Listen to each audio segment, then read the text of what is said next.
Hello everyone, आज हम इस वीडियो में कवर करेंगे अपना most famous topic Avogadro number. Avogadro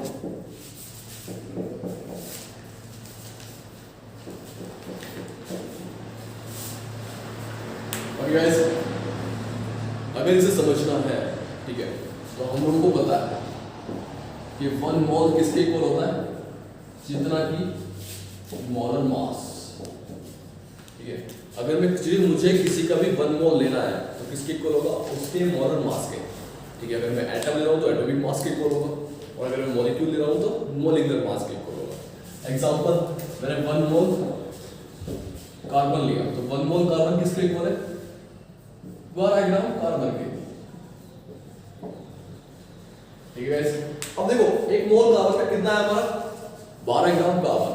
अब 12 ग्राम कार्बन को हम देख सकते हैं, फिर 12 ग्राम कार्बन अगर हम लेंगे, तोड़ रहे हैं उसे, तो हम देख भी सकते हैं। अब बेसिकली जो कार्बन है उसमें क्या होगा, सिर्फ कार्बन के एटम, और एटम होता है दुनिया की सबसे छोटी चीज। ठीक है, इतनी छोटी कि उसे हम नेकेड आई से नहीं देख सकते, बल्कि माइक्रोस्कोप से भी देखना बहुत मुश्किल है। ठीक है, तो 12 ग्राम कार्बन हम देख पा रहे हैं, इसका मतलब क्या है, इसका सिंपल सा मतलब है कि 12 ग्राम कार्बन में हमने बहुत सारे कार्बन के एटम लिए हुए हैं। मतलब 12 ग्राम कार्बन में बहुत सारे एटम, नंबर ऑफ एटम कितने कार्बन के, बहुत सारे। अब क्वेश्चन है कि एक्चुअल में है कितने, बहुत सारे कितने। ठीक है, तो ये चीज हमें बताई थी किसने, एक साइंटिस्ट था एवोगैड्रो ने। अब एवोगैड्रो ने हमें क्या बताया, उसने बताया कोई भी चीज अगर 1 मोल लेंगे तो किसके इक्वल होगा, इसके इक्वल, या फिर उसमें इतने पार्टिकल्स होंगे। मैं रिपीट कर रहा हूं, इंपॉर्टेंट है, कोई भी सब्सटेंस अगर मैं 1 मोल लेता हूं तो उसके अंदर इतने क्या होंगे, पार्टिकल्स। बेसिकली पार्टिकल्स का मतलब क्या है, पहले तो समझो। पार्टिकल्स में हमारे क्या आ जाएंगे, एटम भी और मॉलिक्यूल भी। तो अगर मैंने कोई चीज 1 मोल एटम लिया है तो इतने एटम्स होंगे। अगर मैंने 1 मोल मॉलिक्यूल लिया है तो इतने मॉलिक्यूल होंगे। अगर मैंने 1 मोल इलेक्ट्रॉन लिया है तो इतने इलेक्ट्रॉन होंगे। अगर 1 मोल प्रोटॉन लिया है तो इतने प्रोटॉन। अगर 1 मोल रुपीज लिए तो इतने रुपीज। ठीक है, ओके। तो गाइस बेसिकली 1 मोल मतलब क्या है, इतना। मान लिया अगर मैंने एटम लिया है, कि मैंने लिया 1 मोल हाइड्रोजन का एटम, तो उसमें इतने एटम होंगे। अगर मैंने ले लिया 1 मोल वाटर, तो वाटर क्या है, मॉलिक्यूल। वाटर एक मॉलिक्यूल है, तो उसमें इतने मॉलिक्यूल होंगे। ठीक है,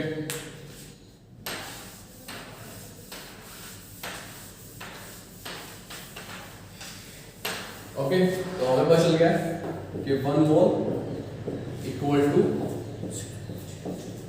10 की पावर 23 पार्टिकल्स।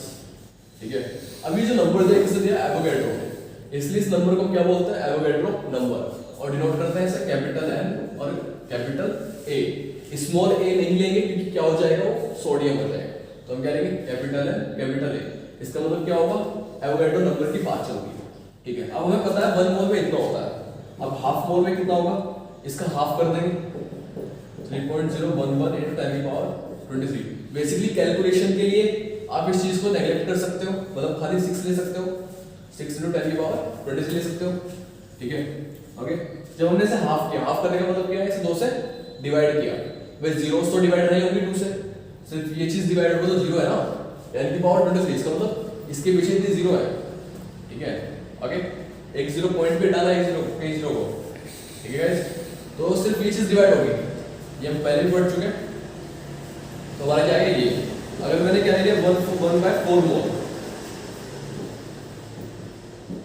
तो हमारा इसकी इक्वल हो जाएगा 1.5 into 10 की पावर 23। ठीक है, ओके गाइस। अब देखो, अब बेसिकली हो क्या रहा है कि 1 मोल में इतना, हाफ मोल में इतना, 1/4 मोल में इतने पार्टिकल्स। ये हमारे लिए इजी है, कैलकुलेट करना क्या है हमारे लिए इजी। भाई यहाँ हमने 2 से डिवाइड कर दिया, यहाँ हमने 4 से डिवाइड कर दिया। अगर मुझे 1/4 मोल निकालना था, लेकिन अगर मैं बोलूँ कि मुझे तो इसमें निकालना है 0.0005 मोल है, बताओ कितना होगा। तो हम कैसे कैलकुलेट करेंगे, देखो उसके लिए पहले हम क्या बनाएंगे, फॉर्मूला बनाएंगे। देखो बेसिकली हुआ क्या है कि हाफ मोल में ये कैसा है, पहले आप समझो कि हाफ मोल में ये नंबर कैसा है। जब मैंने हाफ की मल्टीप्लाई कर दी किससे 6 into 10 की पावर 23 से, ठीक है। तो मेरा क्या आ गया 3 into 10 की पावर 23, ठीक है गाइस। थोड़ा सा जल्दी से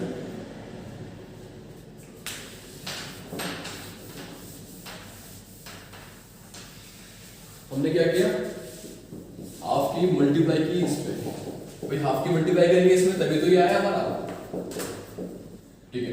अब ये क्या था हमारा, हाफ क्या था हमारा मोल, तो ये हमारा मोल था, ये क्या है हमारा एवोगैड्रो नंबर, और ये क्या है हमारे एटम्स आए कि कितने एटम होते हैं। तो हम क्या निकाल रहे थे क्वेश्चन में कि हाफ मोल में कितने एटम होते हैं, तो ये क्या आ गया हमारे नंबर ऑफ एटम्स या फिर पार्टिकल्स बोल सकते हैं, क्योंकि हम कार्बन की बात कर रहे हैं, किसी और चीज की बात कर रहे हैं तो एटम्स होगा, ठीक है। ओके गाइस, तो हमारा क्या आ गया formula, mole equal to number of atoms upon Avogadro number, ठीक है गाइस। अब हमें किसमें निकालना है 0.005 मोल में, तो मोल कितने हमारे 0.005, ठीक है, इनटू एवोगैड्रो नंबर कितना हो गया हमारा 6 into 10 की पावर 23 इक्वल टू x, इसे हमने क्या मान लिया x मान लिया, ओके। यहाँ से हम जीरो हटाएंगे तो ये हो जाएगा हमारा 5 into 10 की पावर -4 इनटू वे 3 तो ये होगी, एक हो गया माइनस में, ठीक है। तो 3 जीरो ये होगी माइनस में, अगर खाली 3 जीरो होते तो क्या था भाई, अगर 2 जीरो और एक पॉइंट होता तो क्या था 5 into 10 की पावर -3, लेकिन यहाँ कितनी 3 जीरो है एक पॉइंट है, तो इसका मतलब 5 into 10 की पावर -4 ऐसे कन्वर्ट कर सकते हैं, इजी हो जाएगा हमारे लिए कैलकुलेशन। देखो कैलकुलेशन इजी बना सकते हैं ऐसे, ठीक है। इसे हम किसमें कन्वर्ट कर लेंगे, पावर में लिख सकते हैं। ये आपने एक्सपोनेंट्स में भी 7th क्लास में पढ़ा होगा मैथमेटिक्स में कि पावर में लिखते कैसे हैं, ठीक है। ओके, ये हो गया हमारा x, अब 10 की पावर 4 और 10 की पावर 23, जब बेस सेम हो तो पावर ऐड हो जाती है, ये हम लोगों ने पढ़ाई है। ये कितना हो गया हमारा 5 into 6 इक्वल टू 30 into 10 की पावर 10 की पावर पॉजिटिव 19, तो क्या आ गया हमारा नंबर ऑफ एटम्स इतने मोल में। ओके गाइस, ठीक है, आगे बढ़ते हैं। अब बेसिकली हमने दो चीज पढ़ी है कि मोल से हम क्या निकाल सकते हैं, मास, ठीक है, वेट अपॉन मोलर मास, ये पढ़ा है हमने। एक हमने क्या पढ़ा है, mole equal to number of atoms upon Avogadro number, ठीक है। ओके, तो इसकी वैल्यू इसमें पुट कर देंगे तो हमारा क्या आ जाएगा,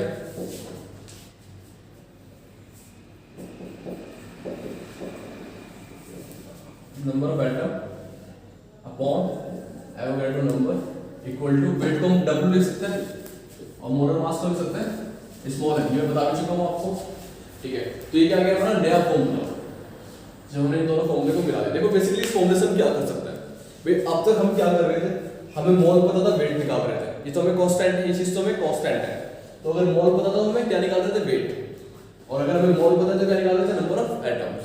या हम क्या कर रहे थे अपोजिट, कि हमें वेट पता है तो हमने क्या निकाल लिया, मोल, एटम्स पता है तो हमने क्या निकाल लिया, मोल, ठीक है। लेकिन अब इस फॉर्मूले में हम क्या कर सकते हैं, हमें वेट पता है तो हम क्या निकाल सकते हैं, एटम्स, और अगर हमें एटम पता है तो हम क्या निकाल सकते हैं, वेट, ठीक है गाइस।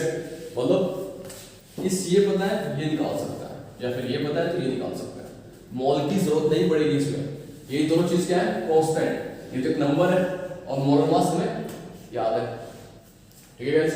जैसे कि एग्जांपल दे रहा हूं मैं, हमने एक स्टेटमेंट पढ़ा था शुरू में कि 1 मोल में कितना होता है, जितना कि उसका मोलर मास। अब अगर मैं कार्बन ले लूं या मैं ले लूं वाटर, ठीक है, तो 1 मोल वाटर का मतलब कितना है भाई, 1 मोल वाटर का मतलब कितना होगा 18 ग्राम। अगर मैं 18 ग्राम वाटर ले लूं तो किसके इक्वल होगा, 1 मोल के, ओके गाइस। और 1 मोल वाटर में कितने मॉलिक्यूल होंगे, एवोगैड्रो नंबर,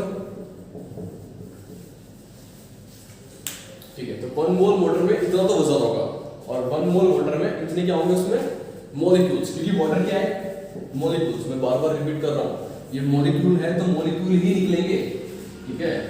तो क्या हो गया हमारा मॉलिक्यूल्स, ओके।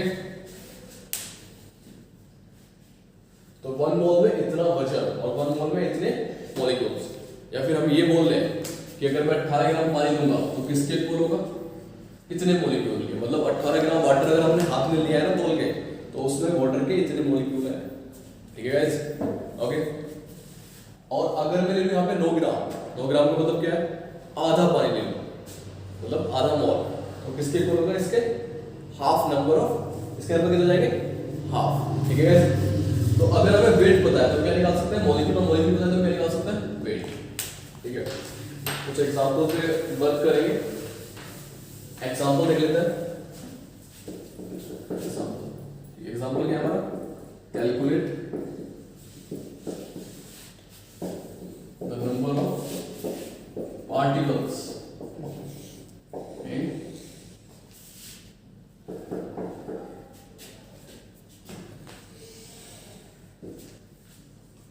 90 ग्राम H2O,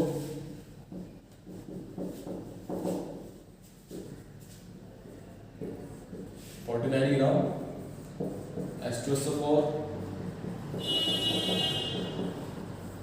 11 ग्राम CO2, ठीक है। ये 3 क्वेश्चन है। देखो हमें निकालना है calculate the number of particles, particles find करना है किसमें, H2O में, H2SO4 में और CO2 में। उनमें क्या दिया हुआ है हमें वेट। बेसिकली पार्टिकल्स भी बोला है क्योंकि पार्टिकल में सब आ गए, एटम, मॉलिक्यूल, इलेक्ट्रॉन, प्रोटॉन, ठीक है। क्योंकि ये क्या है मॉलिक्यूल, तो हमारे क्या निकलेंगे यहाँ पे मॉलिक्यूल ही निकलेंगे, ठीक है। तो फॉर्मूला पुट करेंगे, फॉर्मूला क्या है W/M equal to number of atoms upon Avogadro number, ठीक है। अब W कितना है हमारा 90 ग्राम, W 90 है हमारा, और उसका मोलर मास कितना है हमारा 80, और नंबर ऑफ एटम निकालना है, ठीक है। ये कितना हो गया हमारा 610⁻23। कैलकुलेशन इजी करने के लिए आया हमने ये 6, बाकी इसकी वैल्यू क्या होती है 6.022, ठीक है, ओके। तो कितना हो गया हमारा 5 × 6 × 10⁻23 इक्वल टू x, मतलब 30 × 10⁻23 इक्वल टू x। 30 × 10⁻23 बोल दो, या फिर यहाँ से एक जीरो हटाओगे तो यहाँ एक जीरो बढ़ा दो, 3 × 10⁻24 equal to x, okay guys. Next question में पढ़ेंगे 49 ग्राम H2SO4, तो 49 हमारा H2SO4 है, डिवाइड किया इसके मोलर मास से 98, okay. Number of atom x upon Avogadro number. Basically हम क्या लिख सकते हैं, ये हाफ हो गया, इसे काटेंगे कितना हो गया हाफ, तो हाफ × 6 × 10⁻23 इक्वल टू x। तो कितना आ गया हमारा 3 × 10⁻23 इक्वल टू x। इतने क्या आ गए मॉलिक्यूल्स आए, ये क्या है हमारे मॉलिक्यूल्स। नेक्स्ट क्वेश्चन है हमारा 11 ग्राम CO2, तो 11 से क्या हो गया वेट दे रखा है, इसका molar mass 44 equal to number of atom x। तो ये कितना हो गया, यहाँ हो गया हमारा एवोगैड्रो नंबर, तो 1/4 × 6 × 10⁻23 इक्वल टू x। तो ये हो गया हमारा 1.5 10⁻23 इक्वल टू x, ठीक है, ओके। तो ये क्या गया हमारे CO2 के मॉलिक्यूल्स, ठीक है। तो कहने का मतलब क्या है कि हमें वेट पता हो तो हम क्या निकाल सकते हैं मॉलिक्यूल्स या फिर एटम। अब देखो इसमें एक एडवांस लेवल पे चलता है। एडवांस लेवल क्या है इसका, कि मुझे निकालना है नंबर ऑफ एटम्स, मुझे क्या फाइंड करना है number of atoms in 90 gram H2। अब क्वेश्चन ये कि क्वेश्चन में क्या दिया हुआ है एटम निकालना है, इसमें 90 ग्राम वाटर है, लेकिन वाटर तो एक मॉलिक्यूल है, ठीक है। तो मॉलिक्यूल में हम एटम कैसे निकाल सकते हैं भाई, अगर हमें मॉलिक्यूल दिया हुआ है तो मॉलिक्यूल ही निकलेंगे, ये हम पहले बात कर चुके हैं। तो मॉलिक्यूल में एटम्स कैसे निकलेंगे, तो उसका तरीका मैं आपको बता रहा हूँ, ठीक है भाई। एक मॉलिक्यूल क्या होता है, भाई मॉलिक्यूल क्या होता है जो एटम के कॉम्बिनेशन से मिलके बने, ठीक है।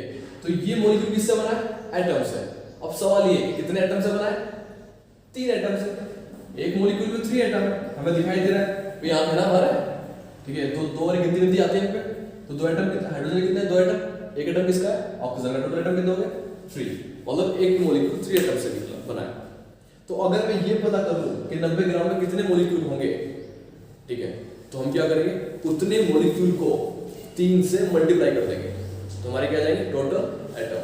देखो भाई अभी अभी हमने निकाला था पिछले क्वेश्चन में कि 90 ग्राम वाटर में कितने मॉलिक्यूल, तो 90 ग्राम वाटर में हमारे मॉलिक्यूल आए थे 3 × 10⁻24, इतने मॉलिक्यूल आ गए थे हमारे, ये क्या है हमारे मॉलिक्यूल।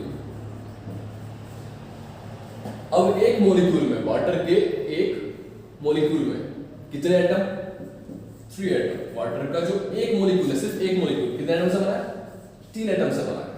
तो इतने मॉलिक्यूल कितने एटम से बने होंगे, 3 से मल्टीप्लाई कर देंगे, 9 × 10⁻24। ठीक है गाइस, ओके, इजी है। एक अगर मॉलिक्यूल पता है कि मॉलिक्यूल में कितने एटम है, 3 एटम है, तो हमने क्या निकाला, टोटल नंबर ऑफ मॉलिक्यूल। तो कहने का मतलब ये है कि हम डायरेक्ट एटम नहीं निकाल सकते, पहले हमें क्या निकालना पड़ेगा, मॉलिक्यूल निकालना पड़ेगा, फिर हमें उसमें देखने पड़ेंगे कितने एटम है, फिर हम क्या निकालेंगे, नंबर ऑफ एटम्स। ठीक है, ओके, आगे बढ़ेंगे। अब क्वेश्चन आया, उसने कहा मुझे तो एटम नहीं निकलवाने, मुझे तो इलेक्ट्रॉन निकाल के बताओ, मुझे तो नंबर ऑफ इलेक्ट्रॉन जानना है। अब क्वेश्चन ये इलेक्ट्रॉन कैसे निकालने में, तो देखो उसका भी तरीका है। तो एक मॉलिक्यूल है, तो एक मॉलिक्यूल किससे बना है, एटम से, और कितने एटम है इसमें, 3 एटम। ठीक है, या फिर हम बोल सकते हैं कि एटम किससे बनता है, इलेक्ट्रॉन, प्रोटॉन और न्यूट्रॉन से। अब जो इसमें 3 एटम है, कौन कौन से, 2 तो हाइड्रोजन है, एक इसमें क्या है, ऑक्सीजन। अब एक हाइड्रोजन में एक इलेक्ट्रॉन होता है, हाइड्रोजन का एटॉमिक नंबर क्या है, 1, तो 1 ही प्रोटॉन और 1 ही इलेक्ट्रॉन, तो 2 हाइड्रोजन में 2 इलेक्ट्रॉन हो गए।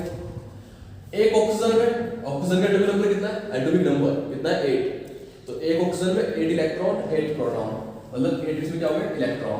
तो टोटल वाटर में 10 इलेक्ट्रॉन हो गए, मतलब एक मॉलिक्यूल में कितने इलेक्ट्रॉन हो गए, 10।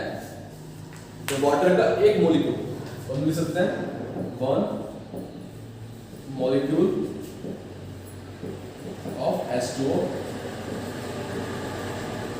consists of 10 electron. But 10 electron है इसके पास, और 10 ही क्या है इसके पास, प्रोटॉन, और न्यूट्रॉन कितने हैं इसके पास, 8, क्योंकि हाइड्रोजन के पास कोई न्यूट्रॉन नहीं होते, तो किसके पास न्यूट्रॉन है, ऑक्सीजन के पास, और लकीली ऑक्सीजन में 80 इलेक्ट्रॉन है, 80 प्रोटॉन है और 80 न्यूट्रॉन है। ठीक है, तो 1 molecule of water consists of 10 electron. एक वाटर का एक मॉलिक्यूल 10 इलेक्ट्रॉन से मिलके बना। तो हमारे पास टोटल मॉलिक्यूल कितने थे, 3 × 10⁻24। ये हमारे पास टोटल मॉलिक्यूल थे। 90 ग्राम अगर हम पानी लेंगे तो उसमें इतने मॉलिक्यूल आए थे, अभी हमने निकाला था। ठीक है, और एक मॉलिक्यूल में 10 इलेक्ट्रॉन है, तो इतने मॉलिक्यूल में कितना होंगे, 10 से मल्टीप्लाई, तो कितना आ जाएगा हमारा, 3 × 10⁻25, एक 0 और बढ़ गई। ठीक है गाइस, आई थिंक इजी है। एक एग्जांपल और ले लेते हैं, कंसेप्ट क्लियर हो जाएगा आप लोगों को। नेक्स्ट एग्जांपल है हमारा, calculate the number of electron in nitride ion. अब नाइट्राइड आयन कौन सा होता है, नाइट्रोजन बेसिकली। नाइट्राइड आयन का मतलब क्या है, नाइट्रोजन, और आईडी लगा हुआ है, इसका मतलब ये क्या है, नेगेटिव। और नाइट्रोजन कितना नेगेटिव होता है, 3 नेगेटिव। देखो 3 नेगेटिव कैसा है इसमें, इसका electronic configuration, atomic number 7, electronic configuration 2 और 5, ये 3 इलेक्ट्रॉन लेगा अपने आप को स्टेबल करने के लिए, तो इसलिए इस पे क्या आ गया, 3 नेगेटिव आ गया। ओके गाइस, तो नाइट्राइड आयन हमारा ये है। अब हमें इसमें क्या निकालना है, इलेक्ट्रॉन इन नाइट्राइड आयन कितने, 7 ग्राम। उसने कह दिया कि 7 ग्राम नाइट्राइड आयन में इलेक्ट्रॉन के नंबर फाइंड करो। ठीक है, अब फॉर्मूला पुट करेंगे। पहले हम क्या निकाल लेंगे, भाई ये तो एक एटम है, आयन है, तो पहले इसमें नंबर ऑफ एटम्स निकालेंगे, डायरेक्ट इलेक्ट्रॉन नहीं निकाल सकता है, तो W/m ये फॉर्मूला लगाएंगे, नंबर ऑफ एटम्स। पहले हमें क्या निकालना है, एटम निकालना है, नाइट्रोजन एक एटम है, फिर आयन है नेगेटिव। ठीक है, अपॉन एवोगैड्रो नंबर। तो 7 दे रखा है हमें क्वेश्चन में, मास हमें इसका पता है 14। Okay, number of atom x, Avogadro number ठीक है, ये कितना आ गया 1/2, टोटल कितना आ गया हमारा, कैलकुलेट करेंगे तो हमारा कितना जाएगा 3 × 10⁻23 एटम्स। तो मतलब एटम तो नाइट्रोजन के हमारे पास कितने इतने। तो अब हमें क्या करना है, अब हमें सिर्फ ये देखना है कि एक एटम के पास कितने इलेक्ट्रॉन है। अब इसका एटॉमिक नंबर कितना है नाइट्रोजन का 7, तो 7 जब इसका एटॉमिक नंबर है तो 7 तो इसमें क्या हो गए प्रोटॉन और 7 इसमें क्या हो गए इलेक्ट्रॉन, लेकिन इसने 3 इलेक्ट्रॉन बाहर से भी लिए हैं, तब तो इसमें 3 नेगेटिव आया। तो 3 नेगेटिव का मतलब क्या है, 3 इलेक्ट्रॉन इसने कहां से लिए बाहर से, तो टोटल इलेक्ट्रॉन कितना हो गया इसके पास 10, 7 इसके अपने थे, 3 इसने बाहर से ले लिए, टोटल कितना हो गए 10 इलेक्ट्रॉन। ठीक है गाइस, तो एक एटम में 10 इलेक्ट्रॉन, इतने एटम में 10 से मल्टीप्लाई कर देंगे तो हमारा कितना आ जाएगा 3 × 10⁻24।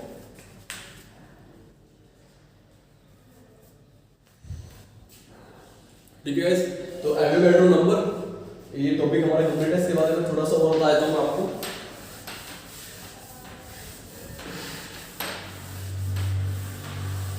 देखो, अगर मुझे किसी सब्सटेंस का वेट दिया हुआ है, ठीक है, तो पहले मैं उससे क्या निकालूंगा मॉलिक्यूल्स, नंबर ऑफ मॉलिक्यूल। पहले मुझे फाइंड करने पड़ेंगे नंबर ऑफ मॉलिक्यूल। अगर मुझे नंबर ऑफ मॉलिक्यूल निकाल लिए तब मैं फाइंड कर सकता हूं नंबर ऑफ एटम्स। अब फिर उसके बाद नंबर ऑफ एटम्स अगर हमने निकाल लिए तो हम क्या फाइंड कर सकते हैं, ठीक है, number of electron, proton and neutron. ठीक है गाइस, तो ऐसा नहीं है हम वेट से सीधा इलेक्ट्रॉन के नंबर, प्रोटॉन के नंबर और न्यूट्रॉन के नंबर नहीं निकाल सकते। अगर मुझे कोई मॉलिक्यूल दिया हुआ है तो पहले मुझे क्या निकालने पड़ेंगे, उसके मॉलिक्यूल कितने हैं, फिर मुझे निकालना पड़ेगा उसमें एटम्स कितने हैं, उसके बाद मैं क्या निकालूंगा इलेक्ट्रॉन, प्रोटॉन और न्यूट्रॉन। ठीक है, अगर वो मॉलिक्यूल नहीं दे रखा, उसने क्या दे रखा है एटम, तो वेट से सीधा क्या निकाल लेंगे नंबर ऑफ एटम, फिर एटम से इलेक्ट्रॉन, प्रोटॉन और न्यूट्रॉन।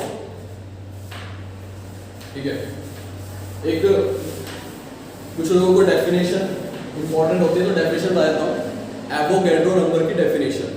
ठीक है, the total the numbers present in the number of atom present the number of atoms present in 1 mole of substance।